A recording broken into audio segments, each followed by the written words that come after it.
నీ ఆశీర్వాదాలు ఆగిపోవటానికి, నీ దీవెనలు ఆగిపోవటానికి, దేవుని చేత నువ్వు అభివృద్ధి చెందకుండా ఉండటానికి కారణం ఏంటో అక్కడ రాస్తుంది. కీర్తనల గ్రంథము 24వ కీర్తన 4వ వాక్యం నుంచి పెద్దగా చదవండి. కీర్తనల గ్రంథములో నుండి 24వ కీర్తన 4వ వాక్యం నుంచి పెద్దగా చదవాలి. ఏంటమ్మా? ఇంకా కొంచెం పెద్దగా చదువు తల్లి. అందరూ వినండి అమ్మా, దేవుని సంగమా వినండి. నీ ఆశీర్వాదాలు ఆగిపోవడానికి నా దేవుడు కారణం కాదు. నా దేవుడు నీతోనే ఉన్నాడు. నిన్ను ఆశీర్వదించాలని, నిన్ను అభివృద్ధి చేయాలని, నీ రుణాలు తీర్చాలని, నీ వ్యాధి బాధలు తొలగించాలని, నిన్ను తలగా ఉంచాలని, నిన్ను ఆశీర్వదించాలని దీవెనకరమైన హస్తాలతో ఉన్నాడు. ఆయన నీ పక్కనే ఉన్నాడు, జాగ్రత్త. నీతోనే ఉన్నాడు, జాగ్రత్త. నీ కుటుంబంతో ఉన్నాడు, జాగ్రత్త. నీ ఇంటి ముందే ఉన్నాడు, జాగ్రత్త. నీ ఇంటిలో కూడా ఉండాలని ఆశపడుతున్నాడు. కానీ వ్యర్థమైన దాని యందు మనస్సు పెట్టకయు, కపటముగా ప్రమాణము చేయకయు, నిర్దోషమైన చేతులను శుద్ధమైన హృదయమును కలిగి ఉండువాడు వాడు యెహోవా వలన లేక ఆమె యెహోవా వలన ఆశీర్వాదమందును. దేవునికి స్తోత్రం. ఇప్పుడు చెప్పండి, వాళ్ళేంటలాగా, మేమేంటిలాగా?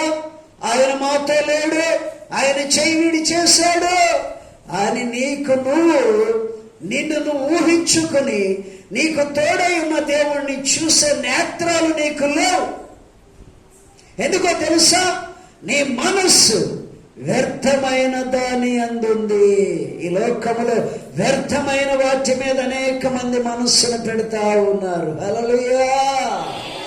హృదయం శుద్ధీకరించబడటం లేదు, శుద్ధి చేసుకోవటం లేదు. హల్లెలూయా. నీ హృదయమును శుద్ధి చేసుకోవట్ల, నీ మనస్సు లోకములో వ్యర్థమైన వాటి మీద ఉంటుంది. కాబట్టి నీ చేతులు,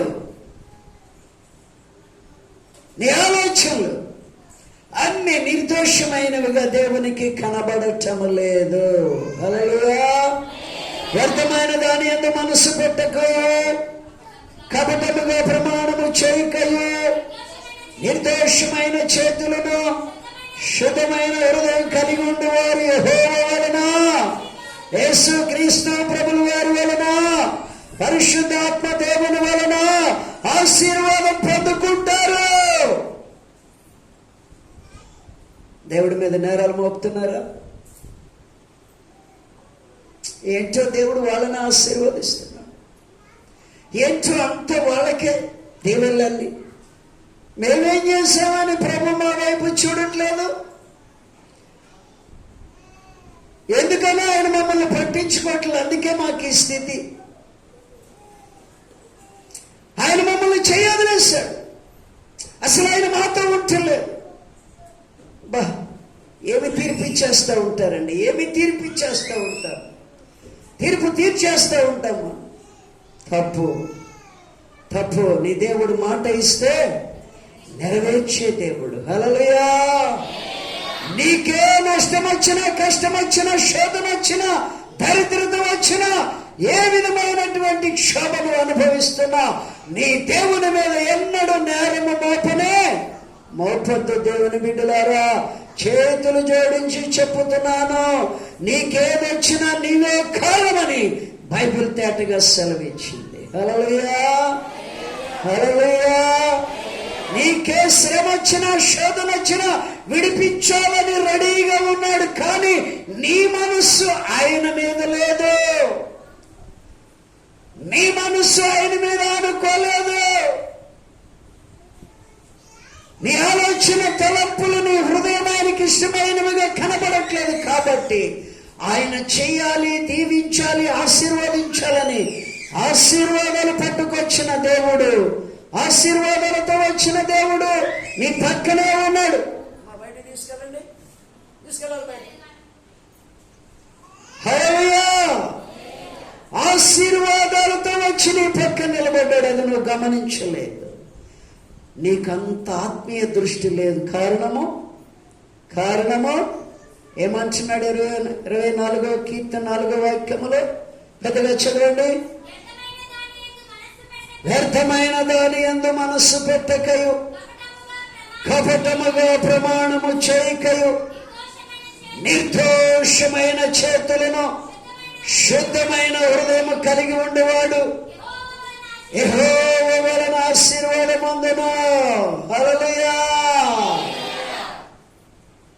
ఉందా ఈరోజు నీకు నిర్దోషమైన చేతులు, శుద్ధమైన హృదయము, కపటముగా ప్రమాణము చేయకుండా ఉండేటటువంటి మంచి మనస్సు నీకుందా? ఉంటే నువ్వు ధన్యురాలివి. ఆశీర్వాదాలు మాత్రం ఆగు. ఆశీర్వాదాలు ఆగినాయి అంటే నమ్మదగిన దేవుడు, నీకు తోడే ఉన్న దేవుడు, ఇమ్మానుయేలు దేవుడు నీతో ఉన్నాడు. ఆయన నీతో ఉండి వ్యర్థముగా ఉండటం కాదుగా, నిన్ను ఆశీర్వదించాలి, అభివృద్ధి చేయాలి, గొప్ప చేయాలి, ఆస్తికి కర్తలుగా చేయాలి, నీ కుటుంబాన్ని శాంతి సమాధానంతో నింపాలి, నీ పిల్లలను వృద్ధిలోనికి తీసుకుని రావాలి, బహుగా ఆశీర్వదించాలని ఆశీర్వాదాలు పట్టుకుని నించున్నాడు ఆయన. వాళ్ళేంటి అలాగన్నావు కదా, వాళ్ళు ఆయనకి ఇష్టలుగా ఉన్నారేమో, వారిని అభివృద్ధి చేశాడు. హల్లెలూయా. వారేంటి అలా ఎదిగిపోతున్నారన్నావు కదా, వారు అలా ఆశీర్వాదాలతో ఎదిగిపోవటానికి కారణము వారు నిర్దోషమైన చేతులను, దేవునికి శుద్ధమైన హృదయం కలిగి ఉన్నారేమో, వ్యర్థమైన దాని యందు మనసు పెట్టక, కపటముగా ప్రమాణము చేయక, మంచి మనస్సాక్షితో ఉన్నారేమో, వారిని అన్ని విషయాల్లో దేవుడు ఆశీర్వదిస్తున్నాడు. ఆమేన్ చెప్పండి.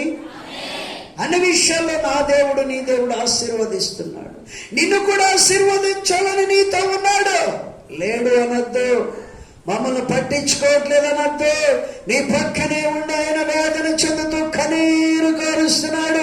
నా కుమారి, నా కుమారుడు మంచి మనసుతో, శుద్ధమైన హృదయముతో, నిర్దోషమైన చేతులతో, కపటము లేనటువంటి మంచి మనస్సాక్షితో నన్ను అనుసరిస్తే నీ పక్కన నేను తెచ్చిన నీ ఆశీర్వాదాలు నీ మీద, నీ ఇంటి మీద, నీ భర్త, భార్య, పిల్లల మీద, ఇదిగో నీ కుటుంబమును యాకోబును ఆశీర్వదించినట్లు ఆశీర్వదించాలని ఆశీర్వాదాలు పట్టుకుని తిరుగుతున్నాడు నా తండ్రి. నీ చుట్టూనే ఉన్నాడు, ఎక్కడో లేడు. భ్రమపడద్దు. మాట ఇచ్చాడు, సదాకాలము నేను వారితో కూడా ఉన్నానని చెప్పండి అన్నాడు శిష్యులతో. హల్లెలూయా, హల్లెలూయా, హల్లెలూయా. ఆదికాండం 26వ అధ్యాయం 3వ వాక్యం చదవండి దేవుని బిడ్డలారా. ఆదికాండం 26వ అధ్యాయం 3వ వాక్యం చదవండి. నేను నీకు తోడై ఉండి నిన్ను ఆశీర్వదించదను.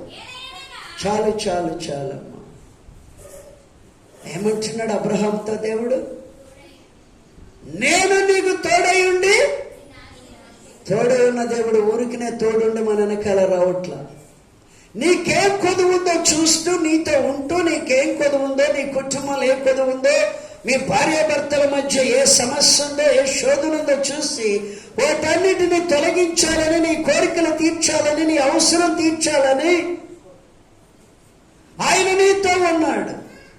ఊరికే తోడై ఉన్నానని వదిలేసేలా, నీకు తోడై ఉండి, నీ కుటుంబానికి తోడై ఉండి, నీ పిల్లలకి తోడై ఉండి, నీకున్న అవసరాలు అక్కర్లు తీర్చాలని నీతోనే వస్తున్న దేవుడు ఏమంటున్నాడో తెలుసా? నీకు తోడై ఉండి నిన్ను ఆశీర్వదించదను. హల్లెలూయా. నేను చెబుతాను, సంఘము ఎదుట, దేవుని ఎదుట నిలబడి చెప్తున్నాను, నన్ను, నా కుటుంబాన్ని నా దేవుడు ఆశీర్వదించాడు. హల్లెలూయా. కోట్ల రూపాయలు నేను అడగలేదు, కోట్లు నా దగ్గర లేవు, లక్షలు నా దగ్గర లేవు, కానీ ఆయన బలమైన ఆశీర్వాదము చేత ఇదిగో దేవుడు మందిరాలు కట్టిస్తూ నాకు తోడయుండు నా దగ్గరకు వచ్చే బిడ్డల మీద హస్తము చాచినప్పుడు ఆశీర్వాదం నా మీద నుంచి వారి మీదకి పంపుతున్నాడు. హల్లెలూయా. నా కుటుంబాన్ని ఆశీర్వదించి దేవుని సేవలో వాడుకుంటున్నాడు. అంతకు మించిన ఆశీర్వాదం ఒకటి లేదు. హల్లెలూయా, హల్లెలూయా. గొప్ప ఆశీర్వాదం ఏంటంటే ఈ దీనుణ్ణి, ఈ పేద సేవకుడిని, ఈ బలహీనుణ్ణి తోడయుండి బలపరిచి బలవంతుడిగా ఉంచి 24 గంటలు ఆయన సేవలో వాడుకుంటున్నాడు. హల్లెలూయా. రాత్రి 10-11 అవుతుంది ఇంటికి వచ్చేటప్పటికి. ఒక్కొక్కసారి దేవుని సేవలు ఉదయాన్నే లేచి 4ంటికే స్నానం చేసి బయలుదేరుతాం ఒక్కొక్కసారి. హల్లెలూయా. ఒక్క ఆరాధన కూడా ఆగనివ్వను నేను. సంఘాలన్నిటినీ బలపరుచుకుంటూ ఏ రోజు ఏ సంఘంలో ఉపవాస ప్రార్థన టైం కంటే గంట ముందెళ్ళి అక్కడ కూర్చుంటాను నేను. హల్లెలూయా. ఈ ఓపిక, ఈ ఆరోగ్యం ఎక్కడ ఎవరిచ్చారో తెలుసా? నా తండ్రి ఆశీర్వదించి ఇచ్చాడు నాకు. ఆమేన్. పరిచర్య కావలసిన మనుషులను అప్పటికప్పుడే తీసుకొచ్చి ఎక్కడ పరిచర్య ఆగకుండా, ఒక్క ప్రార్థన కూటమి ఆగకుండా నాకు పరిచర్యలో సహకారాలు ఇచ్చి నడిపిస్తూ నన్ను ఆశీర్వదించాడు నా దేవుడు. హల్లెలూయా. మీ ఎదుట చెప్పుతున్నాను దేవుని బిడ్డలారా, ఈ సేవలో నాకు తోడై ఉండి నన్ను ఆశీర్వదించి వచ్చిన భయంకరమైన అవమానాలు, నిందలు తొలగిస్తూ, శోధనలు తొలగిస్తూ, ప్రమాదాల నుంచి తప్పించి బ్రతికిస్తూ నన్ను నడిపిస్తున్నాడు. నా చేయి పట్టి నా ముందు నా వెనక ఉండి నా కుటుంబానికి తోడైండి, నా పిల్లలకు తోడైండి, ఇచ్చిన సంఘాల్లో బిడ్డలకు కూడా తోడైండి నడిపిస్తున్నారు నా దేవుడు. ఆమేన్. హల్లెలూయా. ఈరోజు మీ అందరికీ తోడై ఉన్నాడు. మీరు నమ్మినా నమ్మకపోయినా, ఈరోజు దేవుని మాటలు వింటున్న దేవుని బిడ్డ, నువ్వే సమస్యలో కృంగిపోయిన, శోధనలో కృంగిపోయి చెప్పుకోలేక లోపల తండ్రి ఏంటి సమస్యలు అనుకుంటున్న దేవుని బిడ్డ, తోడై ఉన్న దేవుడు ఏమన్నాడు? నిన్ను ఆశీర్వదించడానికి తోడై ఉన్నాడట. హల్లెలూయా. చెప్పండి, ఎందుకు తోడై ఉన్నాడు? నిన్ను కాపాడటానికి తోడై ఉన్నాడు, నిన్ను స్వస్థపరచడానికి తోడై ఉన్నాడు, నీ దరిద్రతను పారద్రోలటానికి తోడై ఉన్నాడు, నిన్ను ఆశీర్వాదాలతో నింపి గొప్ప చేయటానికి తోడై ఉన్నాడు, నీ కుటుంబంలో సాతానుడు పెట్టే సులువుగా చిక్కులు పెట్టే పాపముల నుంచి విడిపించి శాంతి సమాధానం ఇవ్వటానికి తోడై ఉన్నాడు. హల్లెలూయా. ఆ తోడై ఉన్న దేవుడును గుర్తించు. నా దేవుడు సామాన్యమైన దేవుడు కాదు.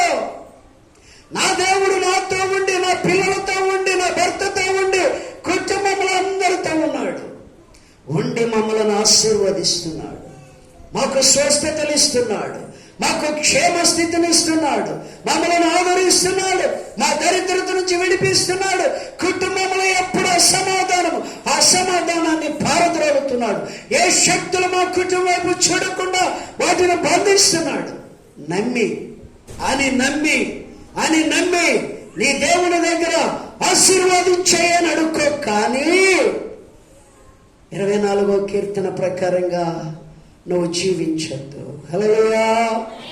24వ కీర్తన ప్రకారం 4వ వాక్యం ప్రకారంగా నువ్వు దేవునికి విరుద్ధంగా నీ హృదయం, నీ చేతులు, నీ మనస్సు, నీ ప్రమాణాలు ఉండకూడదు.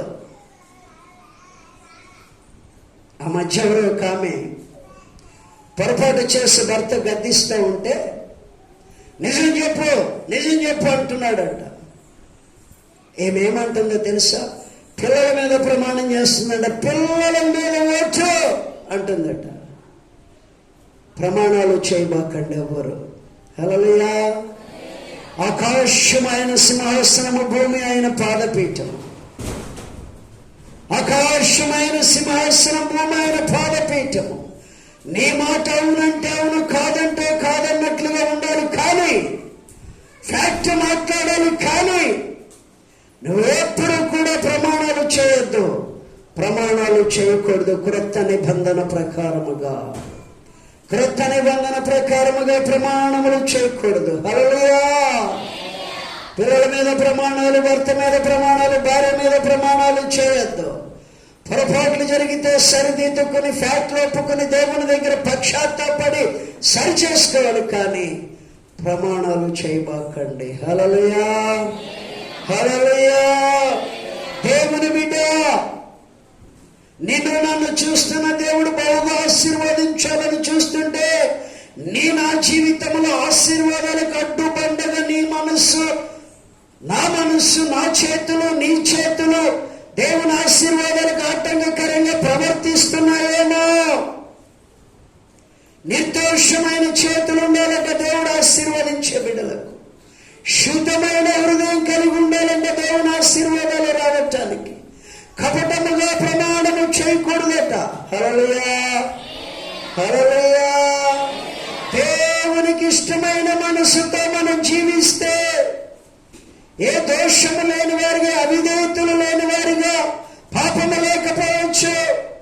దోషముల, అవిధేయతల, అతిక్రమాలనే అడ్డుగా ఉంటాయి.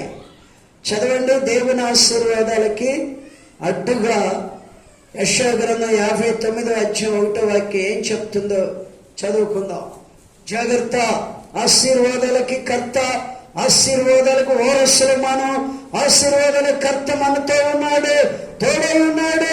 తోడై ఉండి మనం ఆశీర్వదించి ప్రమాదములు వస్తున్నప్పుడు తప్పించి దీవించాలని ఆశతో ఉన్నాడు మన తండ్రి. ఆశీర్వదించాలని సిద్ధంగా ఉన్నాడు. ఆ ఆశీర్వాదం ఈ రోజు నువ్వు మోసుకొని వెళ్ళాలి. నీకున్న శోధన తొలగిపోవాలి, రోగము తొలగిపోవాలి, ఇబ్బందులు తొలగిపోవాలి. దేవుని వాక్యమును క్లారిటీగా వించిన నీలో ఇప్పుడే మార్పు, మారు మనసు, పశ్చాత్తాపం నీ దేవుని కనబడినట్లయితే ఈ క్షణమే ఆశీర్వాదం నీ మీదకి వస్తుంది. నీ శోధన తొలగిపోతుంది, నీ దరిద్రత తొలగిపోతుంది. నిన్ను వెంబడించే రోగాలు, భర్తను వెంబడించే రోగాలు, పిల్లలు వెంబడించే రోగాలు ఇప్పుడే విడిచి వెళ్ళిపోతాయి. హల్లెలూయా. చదవండి అక్కడ యెషయా గ్రంథం 59 ఏం చెప్తుందో చూడండి. 59వ అధ్యాయము. అయ్యో, మేము ప్రార్థన చేస్తున్నాం, దేవుడు తోడై ఉన్నాడు అన్నావు కదా, మా ప్రార్థన ఎందుకు ఇంచలేదు? ఇక మేము అడుక్కుంటున్నాం, మా సమస్యలు తీర్చట్లేదు. దేవుడు తోడై ఉన్న దేవుడు అన్నావు కదా, ఆశీర్వదించే దేవుడు అన్నావు కదా, ఎందుకని మా మీదకి ఆశీర్వాదాలు రావట్లేదు, దీవెనలు రావట్లేదు? మేము అడిగిన మా మీద మేమెందుకు పొందుకోలేకపోతున్నాం అనుకుంటున్నా దేవుని బిడ్డలారా, ఇక్కడ చక్కగా వినండి, క్లారిటీగా చదువునానా. రక్షింపనేరకయుండునట్లు యెహోవా హస్తము కురుచ కాలేదు, విననేరకయుండునట్లు ఆయన చెవులు మందము కాలేదు. మీ దోషములు అని రాయబడింది స్పష్టముగా, క్లారిటీగా. మీ దోషములు మీకును మీ దేవునికి అడ్డముగా నిలబడ్డాయట. హల్లెలూయా. అడ్డుగోడగా నిలబడ్డాయి. ఆ అడ్డుగోడను నువ్వు కూల్చేయాలి, నువ్వే కూల్చాలి. అప్పుడు నీ ప్రార్థన డైరెక్ట్ గా తండ్రి దగ్గరికి, ప్రేమమూర్తి దగ్గరికి, తోడైన దేవుని దగ్గరికి నీ ప్రార్థన వెళ్ళి వెంటనే నీ ప్రార్థనకి ప్రతిఫలం దక్కుతుంది. ఎప్పుడు దక్కుతుందమ్మా? ఎప్పుడు దక్కుతుంది? చెప్పాలి. ఎప్పుడు ప్రతిఫలం దక్కేది? ఎప్పుడు ఆశీర్వాదం వచ్చేది? మీ దోషములు మీకును మీ దేవునికి అడ్డుగా ఉన్నాయి. నీ సమస్యలు తీర్చలేని దేవుడు కాదు. మరి అడ్డుగా ఉన్న ఆ దోషములను నువ్వేం చేయాలి? ఆ దోషములను, అడ్డుగోడను నువ్వు కూల్చివేయాలి. హల్లెలూయా, హల్లెలూయా. ఎలా కూల్చేస్తావు? నువ్వు కూల్చేయాలి, నువ్వే కూల్చాలి. నీకు నీ దేవునికి మధ్య అడ్డుగా దోషాలున్నాయో, పాపాలున్నాయో, అవిధేయతలున్నాయో, అతిక్రమములు అడ్డుగోడగా ఉన్నాయో నీకు తెలుసు. నీకు తెలుసు ఏ అడ్డుగా ఉన్నాయో. ఆ అడ్డుగా ఉన్నటువంటి అడ్డుగోడగా నిలబడిన వాటన్నిటిని నువ్వు కూల్చేస్తే నీ ప్రార్థన డైరెక్ట్ గా నీ ఎదుట ఉన్న తండ్రి దగ్గరికి వెళ్ళిపోతుంది. నీ తండ్రిని అడిగినటువంటివన్నీ కూడా తీర్చడానికి సిద్ధంగా ఉన్న దేవుడు తీర్చేస్తాడు. నువ్వు అడిగినవన్నీ ఇచ్చే తండ్రి, అడుగు వాటికంటే, ఊహించు వాటికంటే ఇంకా అత్యధికముగా ఇచ్చే తండ్రి నా తండ్రి. దేవునికి స్తోత్రం చెప్పండి. హల్లెలూయా. నాకు ఇచ్చాడు నా తండ్రి, నేను పొందుకున్నానని ధైర్యంగా చెప్తున్నాను. హల్లెలూయా. నా కుటుంబానికి ఇచ్చాడు, ఈ సేవకి ఇచ్చాడు ఆశీర్వాదం, ఈ సంఘాలను ఆశీర్వదించాడు తండ్రి. హల్లెలూయా. మరి నీకు నీ దేవునికి ఉన్న ఆ దోషములు అనే అడ్డుగోడ ఎప్పుడు కూలుస్తావు? రేపా, ఎల్లుండా? లేకపోతే ఒక నెల తర్వాత, రేపు కూలిస్తే రేపే వస్తాయి ఆశీర్వాదాలు, ఎల్లుండి కూల్చేసేవాడికి ఎల్లుండే వస్తాయి, ఒక నెల రోజులు ఆయన కూలుతావు అనుకున్నానుకో అప్పుడే వస్తాయి ఆశీర్వాదాలు. ఏదేమైనా దైవ ఆశీర్వాదం నీకు రావాలంటే దోషములనే, అవిధేయతలనే, అతిక్రమములనే, పాపమనే అడ్డుగోడను నువ్వు కూల్చాలి. దేవుడు కాదు, నువ్వే కూల్చాలి. ఎట్లా కూల్చాలి పాస్టర్ గారు? మాకు తెలియదు. మరి ఎట్లా కూల్చాలి అనుకుంటున్నారా? దావీదు రచించినటువంటి 51వ కీర్తనలో ఆయనకి మహాశ్రమ వచ్చింది. తన జీవితంలో ఒకే ఒక్కసారి పాపము చేస్తాడు. ఆ పాపమనే అడ్డుగోడ నిలబడి దేవునికి ఆయనకి బంధం తెగిపోయింది. దేవునికి దావీదుకి బంధం తెగిపోయింది. లోకముల భయంకరమైన శ్రమలు అనుభవిస్తున్నాడు. ఆ శ్రమలు తొలగిపోవాలంటే, తిరిగి కోల్పోయిన ఆశీర్వాదం రావాలంటే తనేం చేస్తున్నాడో చూడండి. తనకి దేవునికి మధ్య ఉన్న పాపమనే అడ్డుగోడ ఎలా కూల్చేస్తున్నాడు చదవండి. దేవా, నీ కృప చొప్పున నన్ను కరుణింపుము, నీ వాత్సల్య బాహుళ్యము చొప్పున నా అతిక్రమములను తుడిచివేయము. అబ్బా, దేవునికి స్తోత్రం. నా అతిక్రమములు తుడిచివేయము, నా దోషము పోవునట్లు నన్ను బాగుగా కడుగుము, నా పాపము పోవునట్లు నన్ను పవిత్రపరచుము. నా అతిక్రమములు నాకు తెలిసే ఉన్నాయి, నా పాపం ఎల్లప్పుడు నా ఎదుట ఉన్నది. నీకు కేవలము నీకే విరోధముగా నేను పాపము చేశాను. నీ దృష్టి ఎదుట నేను చెడుతనము చేసి ఉన్నా. కావున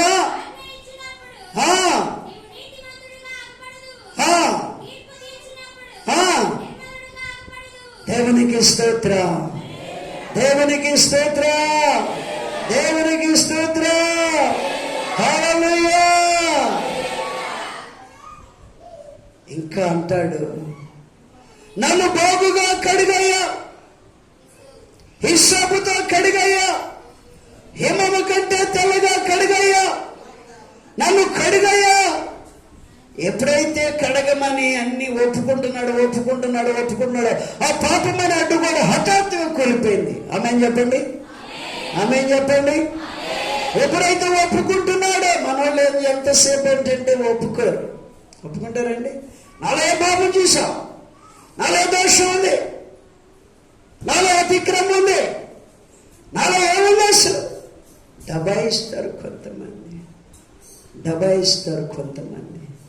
ఎవరిని నువ్వు డబాయించావు?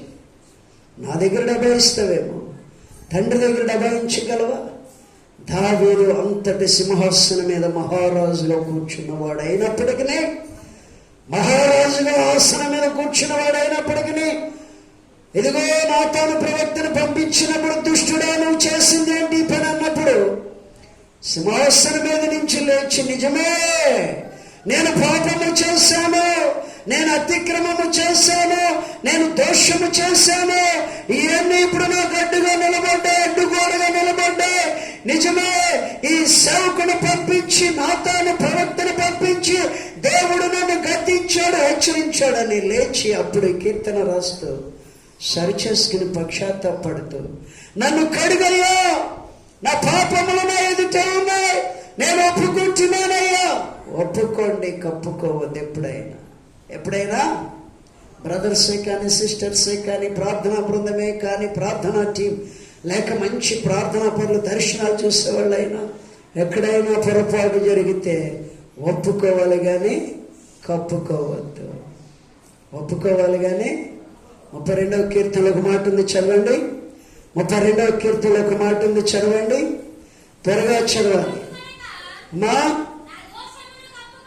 నా దోషమును కప్పుకొనక నీ ఎదుట నా పాపమును ఒప్పుకొంటిని, యెహోవా సన్నిధిని నా అతిక్రమమును ఒప్పుకొంటున్నాను. కొంటిని చాలమా.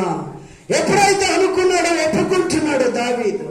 వెంటనే పాపమనే అడ్డు కూడా, దోషమనే అడ్డు కూడా, అతిక్రమములన్న అడ్డు కూడా ఒక్కసారిగా కూలిపోయిందంటండి. దేవునికి స్తోత్రం చెప్పండి. హల్లెలూయా. అప్పుడు తిరిగి మరలా దేవుడు దావీదును ఆశీర్వదించి మహారాజుగా తన సింహాసనం మీద తనని మరలా కూర్చుండబెట్టి పరిపాలనను కొనసాగిస్తున్నాడు.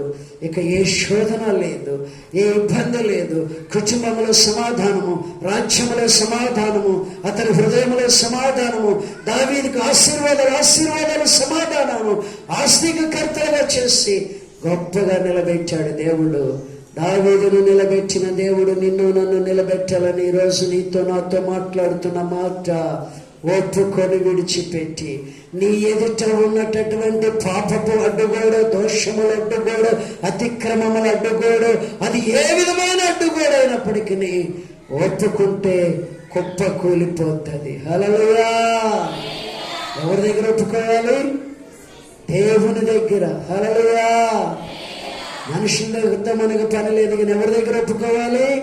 నీ దేవుని దగ్గర, నీ తండ్రి దగ్గర, నీకు తోడై ఉన్న దేవుని దగ్గర నువ్వు ఎప్పుడైతే ఒప్పుకుంటావో ఒప్పుకున్న క్షణమే కుప్ప కూలిపోతుంది. హల్లెలూయా. హల్లెలూయా.